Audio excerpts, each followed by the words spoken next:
Hello, welcome to the second episode of Idea Corner. Now we're going to focus on something that people detest. Politics. Not that kind of politics. Let me explain.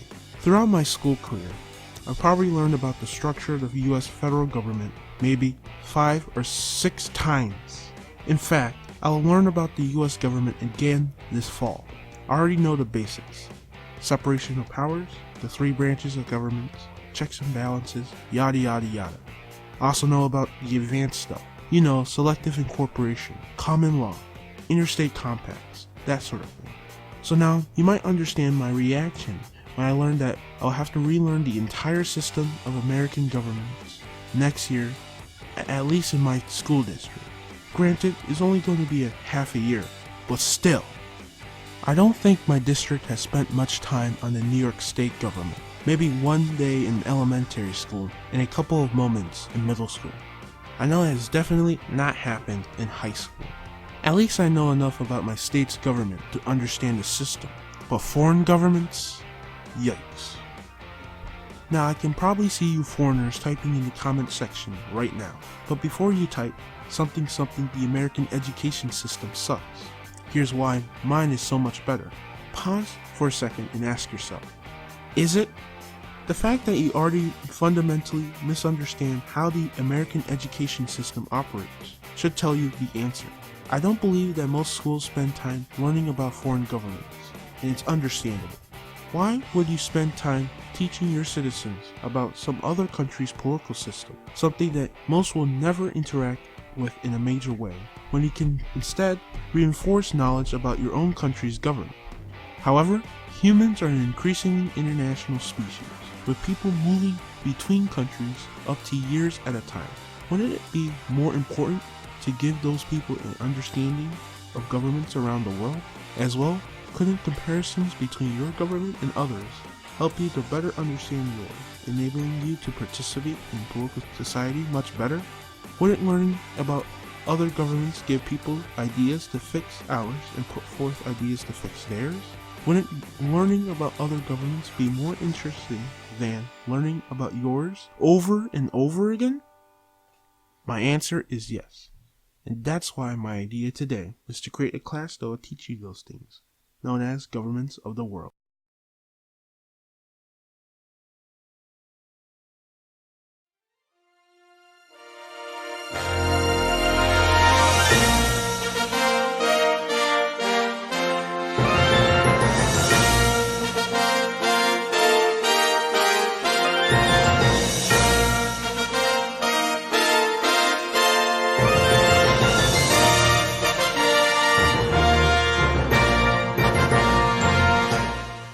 The main focus of Governments of the World is to teach concepts in which are based on governments and to compare ours with others to show these concepts in action. The first and most important topic that we must discuss about the development of this course is the geography of this course. As you know, there's varying degrees of citizen participation between countries. Most people would probably want to take a look at places with the most level of participation. You know, France and the United Kingdom. However, I disagree with this constriction because it only sets to hinder people's knowledge about how not so democratic countries function, even without major citizen interference within the halls of government. This would show that despite autocratic governments, some countries, China, have become very stable and successful. Now that we're done with the geography that we'll be focusing on, let's look at the concept that this class will teach. To begin, I believe that each country that's being used as curriculum should be profiled to students. Now, what do I mean by profiled? In the sense that a short lesson about the history, geography, demographics, culture, and society of a country is taught before we get to the political stuff. This will help students to understand why governmental structure, policies, ideals, and powers are the way they are in certain countries. As well, it is good to learn about other countries, not only just the political aspects, but all aspects. The next focus should be on what type of government does the country have.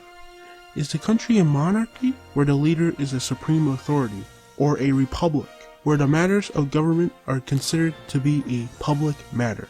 Is a country democratic, where the people rule? Or is it autocratic, where only one person rules? Or is it in between? And is the country an anarchy or not? Meaning, does it have an actual government or not? This will help students to understand who the leadership is and who they answer to. Next, we'll focus on the power structures of the country. Most central governments have administrative governments that are below them, and they have differing levels of power compared to the central government. If the central government is the most powerful, it is known as a unitary state. The central government and unitary states are considered to be the ultimate authority, and if administrative governments have any powers, if they are any, the power is usually given or devolved to them. If the central and administrative government's powers are equal or shared, then the country is known as a federation. The administrative units are considered to be self-governing, and they have powers that the central government doesn't. The central government has powers that they don't have, and both share powers. Finally, if administrative governments are more powerful than the central government, then the country is a confederation. In confederations, the administrative units are sovereign states, unlike the central government. With this information, students will understand how centralized or decentralized the government of the country is. Finally, we'll discuss about the leadership of a country. Whether the country has a head of state and a head of government that is separate, like most parliamentary countries, or if the head of state and government are the same, like most presidential countries.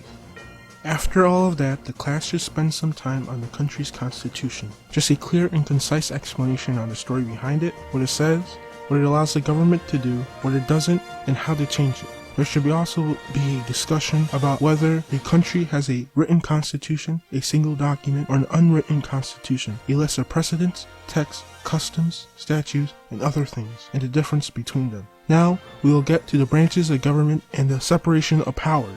Almost all countries have three branches of government: the legislature, which makes the laws, the executive, which enforces the laws, and the judiciary, which interprets the law.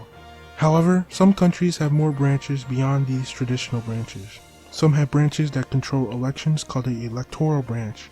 Some have branches that audit the government, called an auditory branch. Some prosecute crimes for the government, called a prosecutory branch. And some control the civil service, called a civil service branch. But more importantly, this section of the course will focus on the separation of powers between the branches, what powers each of them have, and each's ability to check and balance the other's powers. Students will get more knowledge on why parliamentary countries have separate heads of government and state. It's because they have weaker separation of power, meaning that the head of government, who has most of the executive authority, are voted by the legislative branch, and the head of the state role is filled by a monarch, a ceremonial president, or the heads of state and government are the same, but are elected and therefore answer to the legislature. Or why presidential countries have the same heads of government and state. It's because they have stronger separation of powers, meaning that the executive, in most cases the president, are not elected by the legislative branch, are usually elected directly or by some other means. Moving on, we'll get into the legal structure of a country. While this in itself isn't totally governmental, it's still important to understand how the legal system operates. We'll differentiate between the bodies of law, which are common law, civil law, and religious law. The difference being that common law is based off of judicial precedent, while civil law is based off of codified statutes, and religious law is based off of religious tradition. As well, we'll differentiate between the procedure of presenting a case, which is the adversarial system or the inquisitional system. In the adversarial system, two advocates present either side of a case to an impartial court, who would pass judgment, and in the inquisitional system, the court actively investigates the facts of the case and makes their decision based on that. Then, we'll differentiate between a jury trial and a bench trial, where in a jury trial, a jury makes the decision, and in a bench trial, a judge or a panel of judges makes the decision. Furthermore, we'll look at all the levels of court in the central government and their order of appeals. And we'll also look at the strength of judicial review in the country. Of course, we will discuss which applies to which country. During this next section of the course, students will see all the concepts of government that they have just learned applied in real life. We could discuss about the executive departments or ministries of the government and what they do, legislative committees and what they do, and specialized courts in what they do, along with many other small aspects about the operation of the government. Current events will be talked about, including recent important laws and judicial decisions. Problems that the country is facing, including corruption, electoral fraud, migration, poverty, dissent, mental health, the environment, discrimination, debt, income inequality, healthcare services, labor rights, climate change, and many, many others, and policies that these governments have instituted to fight them will be discussed here. Finally, we will discuss the country's international relations. Who are their allies? Who are their non-allies? Which governmental organizations are they a part of? Which countries do they have diplomatic relations with? And most importantly, what foreign policies does this country have? Finally, if the class has enough time, they may learn about intergovernmental and international organizations such as the United Nations, the North American Treaty Organization, International Police Organization, Arab League, African Union, European Union, World Trade Organization, Commonwealth of Nations, International Monetary Fund, World Bank, Organization of American States, Association of Southeast Asian Nations, Nordic Council, Caribbean Community, and many, many others. Some may say that these organizations are not governments.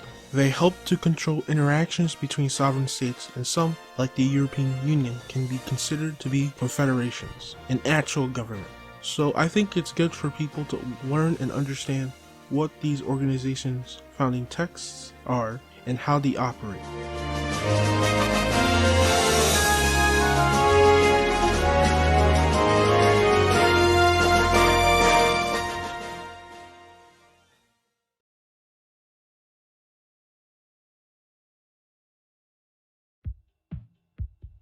Can governments of the world become an actual class?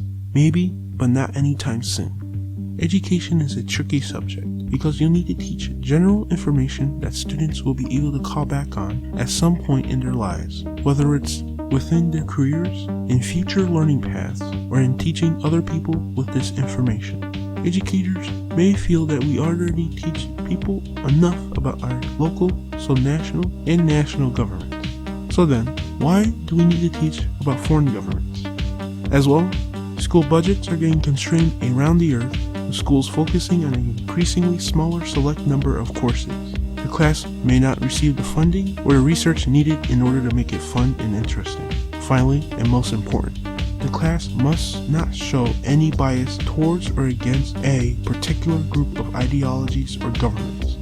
And you know how toxic online discussion about politics can be. It should teach the facts as is and allows the students to form and discuss their own opinions. Those are the challenges that I think this elective will face.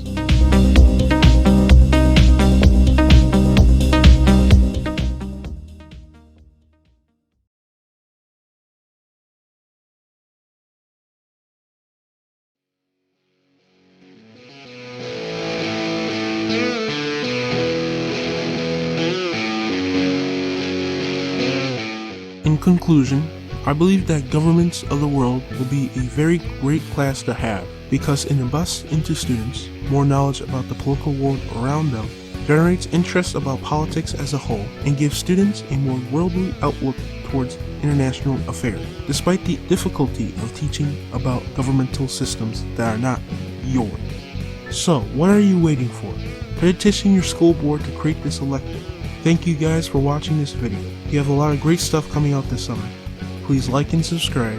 If you haven't checked out this channel's other videos, you should probably do it right now. Thank you again and have a nice day.